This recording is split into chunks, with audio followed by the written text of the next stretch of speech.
बीडमधून धनंजय मुंडे बोलतायत, थेट जाऊयात.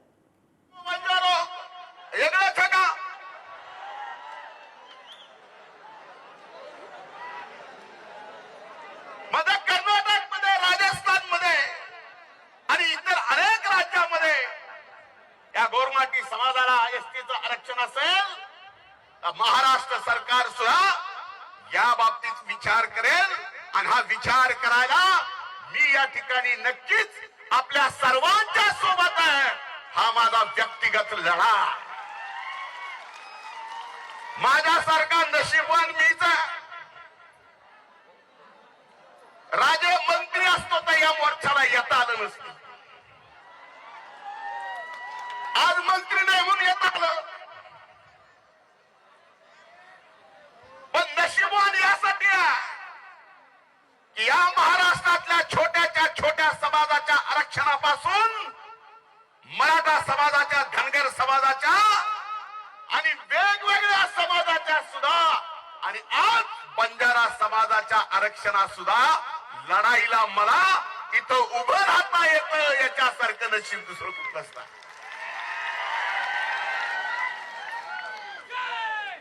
म्हणून या ठिकाणी मी सरकारला विनंती करीन, भलेही हैदराबाद गॅजेटमध्ये अनेक समाजाला अनेक वेगवेगळे आरक्षण आहेत. ते आरक्षण असताना सुद्धा या ठिकाणी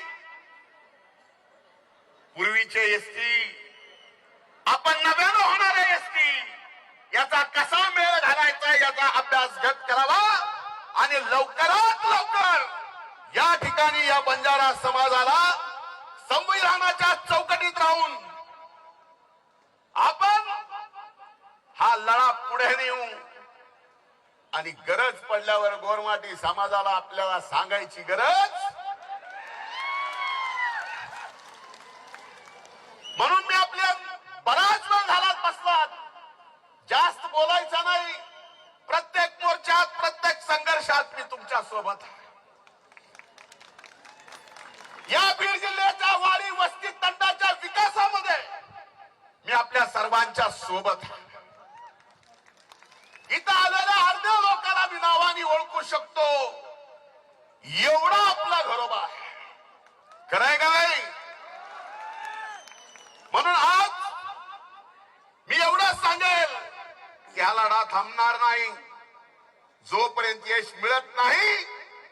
आणि सरकारला सुद्धा आम्ही विनंती करून या बाबतीत निर्णय घेण्यासाठी आग्रही राहू. आपण सहन एक छळ सहन सोबत लढेन आणि हे लढा अंतिम टप्प्यात ले जावा छ सदैव मैं तुम्हार सोबत छू. जय हिंद, जय महाराष्ट्र, जय सेवालाल, जय वसंत. बोलो शिवलाल महाराज की, वसंतराव नाईक की. ध्यान देन सांभळो. आज मंत्री असतो तर येता आलं नसतं. आज मंत्री नाही म्हणून येता आलं असं धनंजय मुंडे म्हणाले. बंजारा समाजाच्या मोर्चामध्ये धनंजय मुंडे बोलत होते. बंजारा समाजाच्या लढ्यासाठी इथे उभं राहता आलं हे माझं नशीब, असंही यावेळी धनंजय मुंडे म्हणाले. बंजारा समाजाच्या मोर्चातून धनंजय मुंडे बोलत होते आणि या लढ्यासाठी इथे उभं राहता आलं हे माझं नशीब आहे, असं धनंजय मुंडे म्हणाले.